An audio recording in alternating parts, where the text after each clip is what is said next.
rabbil alamin wassalatu wassalamu ala asrofil anbiya'i mursalin wa ala alihi washabihi ajma'in amma ba'du. Puji syukur ibu-ibu ya, pada siang hari ini kita kembali berkumpul ya di dalam wadah komunitas kita, yaitu komunitas belajar kita Sa'anak Saburu, dalam rangka untuk meningkatkan wawasan kita ya Bu terkait dengan PBD perencanaan berbasis data ya. Nah, jadi pada hari ini kita akan merefleksi ya, setelah kemarin kami mendapatkan wejangan atau pemaparan terkait pemateri oleh fasilitator kita Sekolah Penggerak ya di akhir November kemarin. Nah, jadi hari ini kita akan belajar seperti apa ya rapor pendidikan, perencanaan berbasis data, dan yang terpenting itu bagaimana sebetulnya pembelajaran yang berkualitas ya ibu-ibu. Adapun tujuan dari kegiatan kita hari ini ya, setelah kegiatan ini ya diharapkan ibu-ibu mampu menjelaskan cara memaknai sekolah yang berkualitas seperti apa aja dimensinya gitu ya. Kemudian mampu menjelaskan pemanfaatan data untuk mendukung sekolah mewujudkan sekolah yang dicita-citakan. Selanjutnya mampu menjelaskan cara melakukan identifikasi dan refleksi, mampu menjelaskan cara melakukan benahi melalui implementasi kurikulum merdeka dan peningkatan kompetensi PTK, mampu menjelaskan cara menyusun RKT dan ARKAS untuk administrasi atau perbaikan layanan, dan yang terakhir mampu menjelaskan cara benahi implementasi. Ibu-ibu pada dasarnya terkait dengan rapor pendidikan ini ya, di setahun 2 tahun yang lalu kan sudah saya jelaskan ke ibu-ibu kan Bu, sampai kita kepada lembar ARKAS ya, mulai dari evaluasi diri sendiri, masih ingat Bu yang kita mengerjakan bersama-sama EDS-nya ya, sesuai dengan kondisi sekolah masing kita. Hanya saja di sini ada beberapa perbedaan dibanding tahun-tahun sebelumnya ya. Kalau kemarin itu Bu, dia langsung ke lembar PBD kita tanpa ada laporan raport ya untuk tahun tersebut. Kenapa? Karena saat itu kita belum mengerjakan sulinjang gitu ya. Nah, jadi nanti saya tunjukkan, saya buka ke ibu-ibu ya.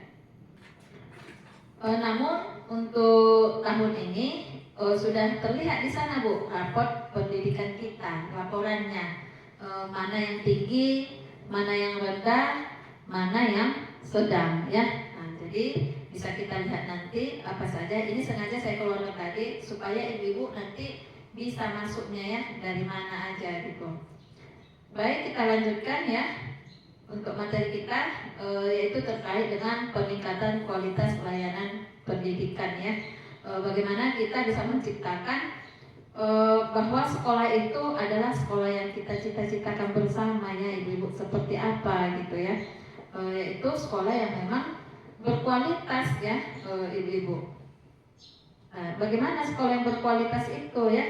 Nah, coba kita ingat kembali Bu, di masa lampau Ibu ketika SD, SMP, SMA gitu kan, tentu kita memiliki pengalaman masing-masing kan Bu. Nggak ada yang lompat dari SD langsung kuliah kan Bu? Ada Bu? Nggak ada ya? Nah, coba ada nggak di antara kita yang mau menyampaikan kira-kira apa aja sih Bu yang membuat Ibu itu semangat berangkat sekolah? Bu itu semasa Ibu sekolah dulu yang membuat Ibu termotivasi selalu semangat ke sekolah itu apa? Pas dulu SD yang membuat saya semangat biar mendapat juara Bu. Mengejar juara, jadi semangat pergi sekolah. Kalau dengan kondisi di sekolah itu Bu, ada nggak yang membuat Ibu? Mungkin gurunya lembut, baik, atau jalan menuju sekolah itu banyak arimoting gitu kan Bu? Apa yang membuat Ibu? Kalau Bu Rahmi masih ingat pengalamannya Bu SD, SMP, SMA yang membuat Ibu semangat selalu hadir? Contoh Bu, anak kita di PAUD, ya kan Bu, libur pun mau sekolah. Nah, apa motivasi dia seperti itu gitu? Sudah jamnya dijemput nggak mau pulang, malahan dipesan ke orang tuanya kan Bu. Lama dijemput, seperti hari Sabtu kemarin saya ingat ada yang terakhir, siapa itu Bu? Terakhir dijemput kan, Akhirnya karena dia berpesan ke ayahnya lama dijemput, hampir jam 1 kalau nggak salah. Kelamaan pula merepet lagi dia kan. Loh, tapi kan tadi dipesan jangan cepat dijemput. Saya dengar ayahnya di sini kan Bu. Kalau Bu Rahmi kira-kira?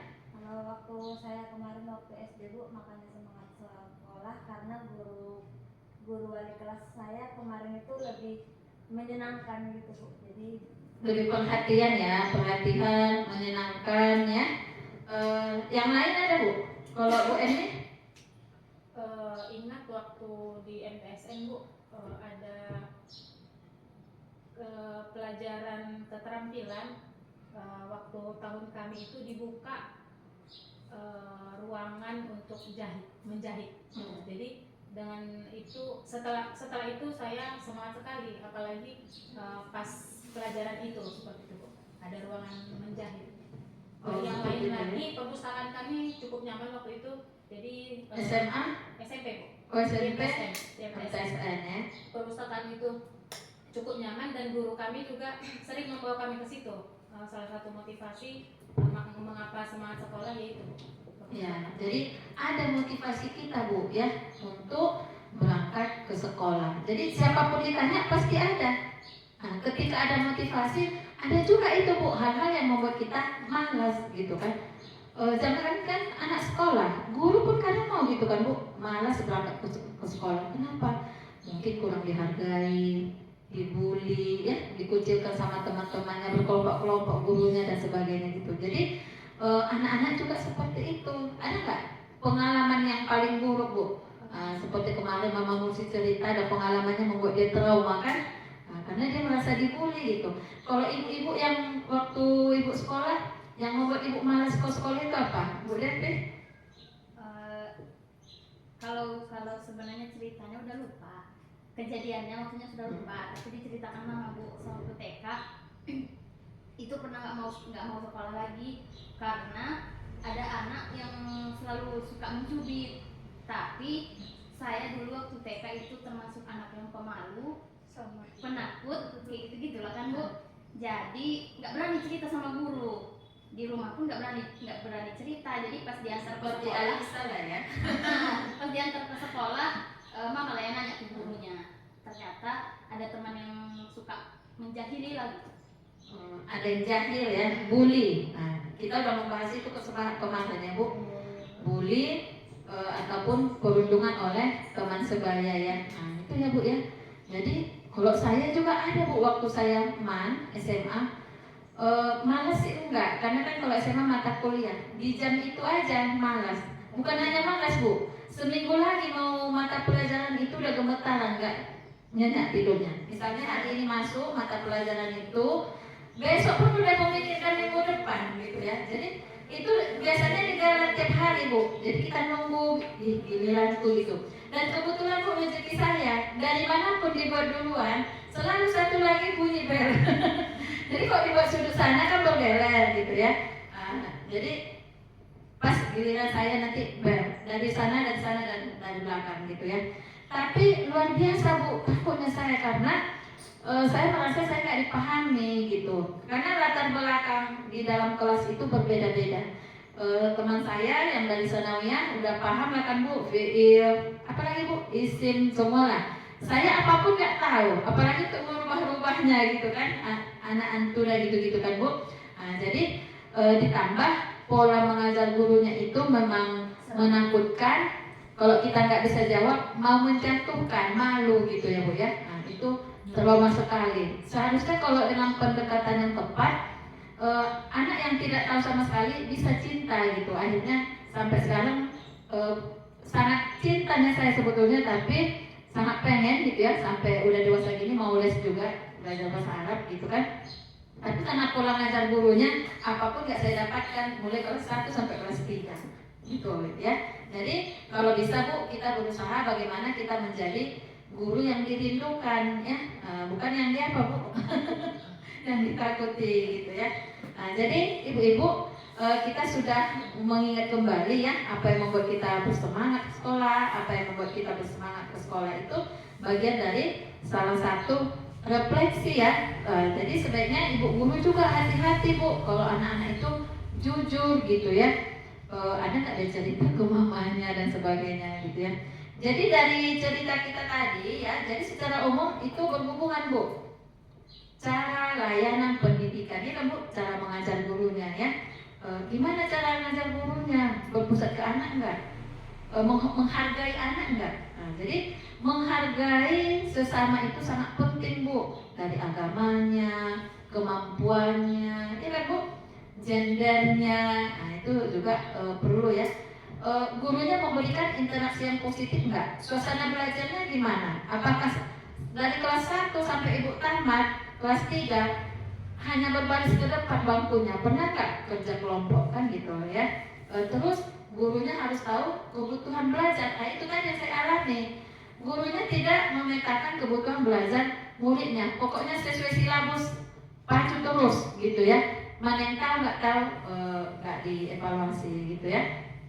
Kemudian tersedianya layanan sesuai kebutuhan. Ada surplusnya Bu ya, yang dipakai sesuai kebutuhan. Jadi kita harus bisa Bu memetakan kekurangan anak kita itu apa, misalnya di literasi. Ada nggak sarana dan prasarananya? Ada nggak pojok bacanya? Ada nggak perpustakaannya gitu ya? Kemudian kondisinya baik atau enggak? Ini yang sering saya ingatkan ya Bu. Kondisi saprasnya, APE-nya berbahaya nggak ke anak? Runcing nggak? Terlalu kecil nggak? Tipis nggak? Bisa melukai anak nggak? Gitu ya. Lantai sekolah udah pecah belum? Itu selalu kita perhatikan ya Bu ya. Berbahaya atau enggak ke anak-anak. Kemudian kondisi lingkungan di sekolah ya. Bagaimana supaya anak-anak senang datang ke sekolah? Karena kondisi ya, artinya bukan hanya secara fisik, tapi juga warga sekolahnya. Anak-anak muridnya, teman-temannya menyenangkan, gurunya juga menyenangkan, welcoming, menerima anak apa adanya, tidak terjadi bully atau perundungan seperti yang kita bahas kemarin gitu ya. Tapi bagaimanapun kondisi anaknya gitu ya, mau jilbabnya mau kayak mana, kan Bu, cepat atau lambat nangkat, guru menerima dengan apa adanya gitu ya. Jadi berkaitan erat dengan ketiga poin ini. Jadi kita mulai mengenali ya Bu, apa saja ciri-ciri sekolah yang memberikan layanan pendidikan yang berkualitas. Sebetulnya ini sudah saya sampaikan, pernah saya sampaikan 4 dimensi itu ya Bu, tapi kita ulangi kembali ya untuk menguatkan. Yang pertama, pembelajaran yang berpusat pada murid. Nah, pembelajaran yang berpusat pada murid ini identik dengan pembelajaran pendekatan apa Bu? Berpusat pada murid, berdiferensiasi ya. Nah, jadi melalui pendekatan berdiferensiasi itu memenuhi pembelajaran yang berpusat pada murid, memenuhi kebutuhan anak dibandingkan dengan yang lain. Jadi kita usahakan bagaimana supaya anak-anak bisa menemukan sendiri. Makanya guru PAUD itu Bu harus menguasai teori-teori itu. Ya kan Bu, belajar dari lingkungannya, belajar dari pengalamannya gitu. Jadi ketika di kelas dasar dan sebagainya, mungkin ketika materi teori kebanyakan kita mengambang kan Bu, ngantuk, tidur. Padahal Bu, ini kami yang baru dari Medan kemarin, subhanallah ya, pematerinya digodok lagi kan, betul-betul dia menguasai semua teori-teori itu. Jadi nanti kalau ada kesempatan kita kupas lagi teorinya ya Bu. Jadi semua yang kita lakukan itu, pembelajaran itu harus ada teorinya, harus sesuai dengan teori gitu ya. Kemudian yang kedua, pendidik reflektif, gemar belajar, berbagi dan berkolaborasi. Ini reflektif artinya refleksi. Jadi sebagai guru itu kita harus gemar refleksi, nggak berlalu begitu saja Bu. Direfleksi kira-kira apa yang menjadi prioritas yang mau kita tingkatkan. Makanya Bu, kalau saya ingat-ingat kembali seperti PPD kemarin, harus ada PTK kita, penelitian tindakan kelas. Makanya yang naik-naik jabatan atau sertifikasi harus ber-PTK itu Bu ya. Jadi kita harus bisa mengidentifikasi dari semua kebutuhan anak-anak, layanannya yang perlu kita benahi itu apa ya kan Bu ya. Di kelas misalnya, literasinya kah, numerasinya kah, kognitifnya kah, bahasanya kah. Nah, jadi ibu-ibu harus bisa membaca itu di kelas masing-masing gitu ya Bu. Kemudian gemar belajar. Nah, contoh ini yang kita lakukan setiap minggu ya di komunitas belajar kita. Jadi ibu-ibu jangan merasa berat. Ya kan Bu, ngumpul lagi, ibu ngantuk, gak mau mendengarkan, merasa beban sekali gitu. Apalagi kok gilirannya jadi narasumber misalnya kan, berbagi praktik baik. Jadi alhamdulillah, walaupun kemarin dibilang tiba-tiba, tapi mantap ya Bu Depi, Bu Eno, Bu apa lagi?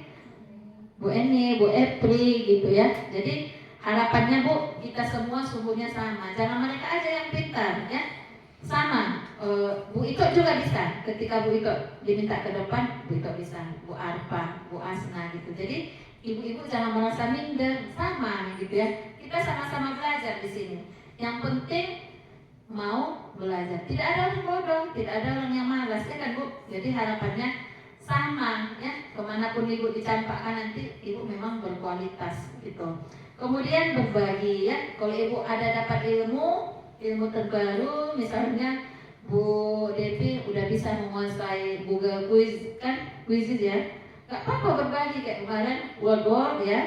Nah, terus berkolaborasi. Ini nggak bisa kita lepas ya Bu. Kita itu di sini nggak bisa berdiri sendiri. Saya nggak bisa sendiri. Guru juga nggak bisa sendiri, apalagi bendahara ya kan. Nah, jadi kita berkolaborasi ya, ibu bekerja sama untuk menghadirkan layanan pendidikan yang berkualitas tadi. Kemudian iklim lingkungan yang aman, inklusif dan merayakan kebinekaan. Nanti kita lihat ya Bu. Kemudian kepemimpinan untuk perbaikan layanan berkelanjutan. Jadi butuh kepemimpinan Bu untuk mencapai layanan belajar berkualitas ya. Oke. Nah ini dia ciri-ciri sekolahnya ya, proses belajar berkualitas. Ini udah tadi. Perencanaan pembelajaran yang efektif wajib ya Bu. Perencanaan itu harus ada. Nah, perencanaan itu masuk ke kurikulum apa Bu? Kurikulum tingkat kelas. Kalau tingkat satuan KSP atau KSP, kalau dia mohon maaf, perencanaan pembelajaran ada dua ya. Ada tingkat satuan, ada tingkat kelas. Tingkat kelas itulah Bu, modul ajar atau RPP. Tingkat satuan KSP ya. Jadi itu harus ada Bu. Harus kita tentukan dulu, kita turunkan dari CP-nya, TP, ATP sampai IKTP. Nggak mungkin Ibu isi daftar aja, nggak terukur nanti gitu ya. Kemudian pembelajaran dan asesmennya bermakna. Ini yang banyak Bu. Melakukan pembelajaran tapi tidak memanfaatkan asesmen atau tidak menggunakan asesmen sama sekali. Sehingga ketika pencatatan pelaporan perkembangan anak karangan bebas gitu, seharusnya Bu kita lakukan asesmen dengan berbagai cara. Harus beragam Bu, nggak bisa checklist saja. Semua asesmen itu harus kita gunakan. Kemudian hasilnya kita analisis dan kita pergunakan untuk menentukan TP berikutnya gitu. Nah, ini kan sudah selesai semester 1. Nah, coba nanti kita analisis. Masih perlu nggak TP itu untuk semester berikutnya? Kan masih banyak yang belum dilaksanakan. Kemudian manajemen kelas diterapkan dengan baik ya. Bagaimana supaya kelasnya berjalan dengan baik Bu? Perlu strategi, makanya perlu perencanaan. Di perencanaan itu untuk mencapai TP itu Ibu pakai metode apa? Ibu menggunakan pendekatan apa? Ibu menggunakan strategi apa? Itu semua harus diolah ya Bu dan diterapkan di kelas masing-masing gitu, supaya lebih efektif saling menghargai ya, harus buat kesepakatan kelas dan sebagainya gitu ya. Kemudian dukungan sosial emosional diterapkan bagi peserta didik dalam proses pembelajaran. Ini sudah saya sampaikan juga terkait dengan sosial emosional ya, bahwa anak-anak itu harus kita dampingi, distimulasi ya Bu. Selanjutnya ciri-ciri sekolah yang memiliki pendidik yang reflektif. Nah ini yang tadi, ini kita langkahi karena sudah saya sampaikan tadi. Kita masuk ke yang inklusif ya Bu, tadi belum dibahas kan. Nah, lingkungan sekolah yang aman, inklusif dan merayakan kebinekaan. Bagi yang ada kantinnya, biasanya SD ke atas, tapi kita pun banyak saya lihat Bu di daerah. Begitu istirahat, guru sudah menyediakan jajanan ya, tambahan untuk masukan guru gitu. Jadi hati-hati Bu, kita harus memberikan layanan makanan yang bebas dari zat adiktif. Makanya kalau kita snack selalu kami jaga kan Bu, kalau kita kan juga ikut makan snack itu, kalau agak-agak terasa ada micin-micinnya langsung ditelepon tukang kuenya kan. Kemudian selain mengusahakan itu ya ibu-ibu di sekolah kita, terus ini Bu, perlu adanya kita bentuk SOP dan tim untuk keamanan dan lingkungan. Kalau selama ini kan kita masih bicara-bicara aja kan Bu, misalnya penjemputan anak harus orang yang dikenal. Memang kita laksanakan, tapi tidak ada SOP-nya secara tertulis. Inilah PR kita dan kemarin mau dibuat, tapi belum jadi ke depannya. Inilah raker nanti harus kita perbaiki lagi Bu. Kemudian lingkungan belajar yang inklusif. Inklusif ini bukan hanya anak ABK ya Bu ya. Kita memahami dari 15 anak kita kira-kira mana yang membutuhkan perhatian khusus. Artinya dia misalnya lebih lambat dari yang lain, jadi kita memberikan perhatian khusus. Nah itu ya Bu ya. Misalnya lebih lambat menghafal, lebih lambat dia literasinya, numerasinya, jadi kita lebih fokus ke situ. Lingkungan belajar yang bineka ya. Nah ini yang saya sampaikan tadi. Makanya Bu perlu kita biasakan pembelajaran itu yang memang bagaimana supaya menciptakan saling menghargai. Contohnya gimana Bu? Kolaborasi tadi. Jadi nggak individu, nggak egois anaknya kan Bu. Masa 2 tahun di sini individu terus gitu, nggak bisa dia menghargai yang lain. Baik ketika jasmani di halaman, ketika bahasa dan lain-lainnya, nah, kita biasakan dia supaya berkolaborasi. Memang kalau sekolah kita nggak ada yang berbeda agamanya Bu ya. Jadi bisa kita buat melalui yang lain ya, suku, ras ya. Kemudian kalau itu bisa jadi Bu ada juga gender ya, artinya jangan yang dia kegiatan-kegiatan yang bisa dilakukan laki-laki atau sebaliknya kita stimulasi juga. Contoh misalnya mencuci piring, kok selama ini kerja perempuan itu ya, laki-laki skillnya juga harus di ini. Atau misalnya pemimpin upacara gitu kan, nggak laki-laki melulu gitu, bisa juga kita posisikan perempuan gitu ya, bisa dipahami ya Bu ya. Kemudian ini terkait pemimpinan ya. Nah, kita memiliki visi ya, jadi harus jelas visinya ya ibu-ibu. Ini kita harus hafal lah semua ya Bu visi kita. Nanti kayaknya harus di-share lah Bu, jadi bisa di-share ya sesuai di KSP kita biar hafal semua, biar paham gitu ya. Terus menerus melakukan perbaikan ya, berkelanjutan dalam proses pembelajaran. Alhamdulillah ini kita kerjakan terus ya Bu, bagaimana supaya bagus pembelajarannya. Terus senantiasa merencanakan dan melakukan peningkatan kompetensi SDM. Nah, termasuk ini yang kita lakukan ini ya Bu ya, pelatihan-pelatihan yang relevan dengan PAUD ya, yang dilakukan oleh pemerintah kita ya, dinas. Nah, jadi ibu-ibu difasilitasi untuk itu gitu. Kemudian pengelolaan sumber daya sekolah sesuai perencanaan, transparan dan akuntabel. Harus transparan Bu, harus tercatat. Jadi misalnya ada sisa-sisa duit, nah udah nggak bisa sekecil apapun gitu ya, harus tercatat semua gitu ya, transparan.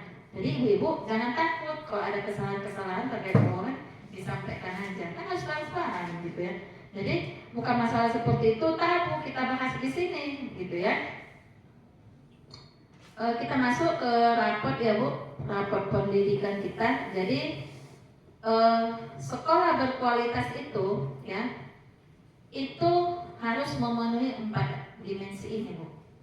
Jadi di raport pendidikan kita itu ada 10 dimensi, tapi untuk sekolah berkualitasnya ini prioritas utamanya pembelajaran yang berkualitas ya Bu. Itulah berdifferensiasi tadi. Kemitraan dengan orang tua. Kemitraan ini Bu udah saya jelaskan kalau ibu ingat di butir ke-24 kemarin. Ada apa Bu? Ada komite, ada SK-nya. Jadi mereka mendukung program-program kita. Kedua, ada media komunikasi 2 arah antara sekolah atau guru dengan kita sudah punya WhatsApp, Facebook, dan buku penghubung kan. Terus selanjutnya bekerja sama untuk mendampingi anak. Misalnya kita ke kolam, mereka ikut mendampingi, atau kemarin kita membutuhkan luspat ya kan Bu. Nah itu kita bekerja sama pengadaan luspat dengan orang tua. Dan yang terakhir menjadikan orang tua atau melibatkan mereka sebagai narasumber ya. Terus dukungan pemenuhan kebutuhan esensial anak usia dini. Yang nomor 3 ini Bu, itu layanan selain pendidikan. Kalau dia layanan pendidikan masuk ke sini, pembelajaran. Paham ya? Kan kemarin PON-HI banyak kan Bu? Esensial ada 9 ya, berapa Bu? Nah, jadi selebih dari layanan pendidikan masuk ke sini. Dukungan pemenuhan kebutuhan esensial anak usia dini. Kesehatannya, gizinya, perlindungan, keamanan, pengasuhan masuk ke sini semua ya Bu ya. Terus kepemimpinan ini udah kita bahas tadi ya, dan pengelolaan sumber daya. Jadi guru-guru itu memang harus ditingkatkan kompetensinya Bu. Jadi jangan malas, bersyukur kita kan Bu ada gitu. Banyak saya lihat sekolah-sekolah memang nggak ada. Bahkan tingkat SD Bu ketika saya turun ke lapangan ada kombelnya, nggak ada.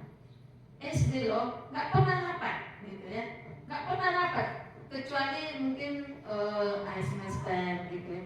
Kok nggak ada, ikut PNN, ikut Bu, hanya sekedar memenuhi tanggung jawab gitu ya. Nah, padahal itu dituntut juga ada kombelnya gitu kan.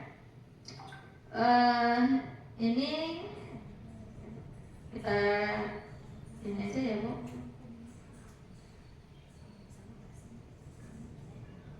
Ya. Nah, jadi kalau kita lihat Bu ya di dalam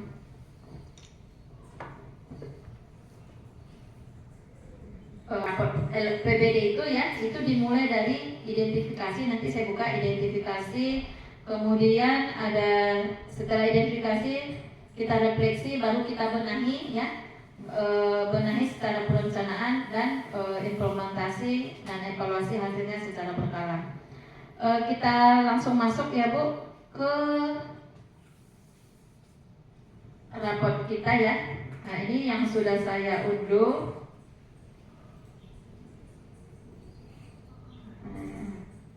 Ibu-ibu, untuk masuk ke raport pendidikan ini hanya melalui akun dari kepala sekolah atau operator yang akunnya itu ada adminnya. Kalau ibu kan enggak ya.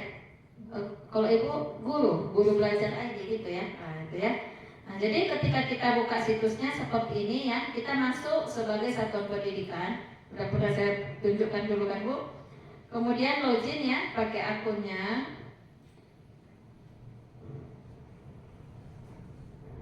Ini. Nah, sudah login ya, Ibu. Bisa kita lihat di sini ya. Alhamdulillah untuk tahun 2024 hasilnya sudah keluar. Alhamdulillah untuk proses pembelajaran. Terus ini sampai ke kemitraan kita dalam kondisi baik ya. Nah, nanti bisa kita baca di sini apa artinya ya. Untuk proses pembelajaran, ibu-ibu bisa kita lihat di sini ya, nilainya artinya baik itu apa gitu. Baik kita tadi dapat posisi baik ya. Berarti proses pembelajaran sudah kita terapkan dengan pendekatan pembelajaran yang sesuai karakteristik anak didik ya.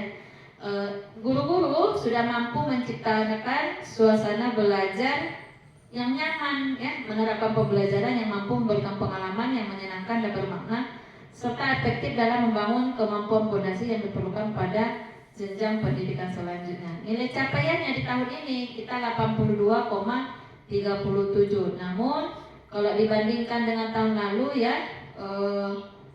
nggak bisa, karena baru tahun ini dihitung sulitnya di tahun 2023. Bisa dipahami ya Bu ya. Kita langsung masuk ke hasilnya aja, saya tunjukkan ke Ibu karena masih ada yang merah kita di literasi ya. Nah, ini Ibu-ibu kita masuk, ini laporannya. Kalau di PBD tahun yang lalu nggak ada ini kan Bu. dia langsung evaluasi diri EDS, masih ingat Bu? Lembar kerja kedua sampai keempat ALKAS ya. Nah, jadi kalau dia warna hijau dia sudah tinggi, kalau kuning sedang. Kemudian kalau dia sudah merah berarti dia sangat rendah ya ibu-ibu. Nah ini untuk proses pembelajaran kita sedang, kemudian ada yang baik sesuai dengan elemennya, karena dalam dimensi-dimensi itu ada lagi indikatornya ya. Jadi untuk rencana tindak lanjut kita ya, setelah dilakukan benahi, identifikasi sampai kepada benahi, maka kemarin Bu kami simpulkan harusnya kita bersama-sama, hanya saja karena langsung mau dikumpul kemarin ya untuk tugas kita. Ini kok kita lihat literasi rendah kan Bu? Ya kan Bu? Jadi ada juga yang komplain kemarin, kami udah hijau semua kok, kenapa jadi ada merah gitu? Mungkin pas kita sulitan kemarin tidak ada indikator pertanyaannya terkait dengan ini. Semua ini. Hah? Semua ini. Iya, rata-rata semua itu gitu ya. Nah, jadi artinya kedepannya literasi harus kita tingkatkan lagi ya ibu-ibu. Bentar ya.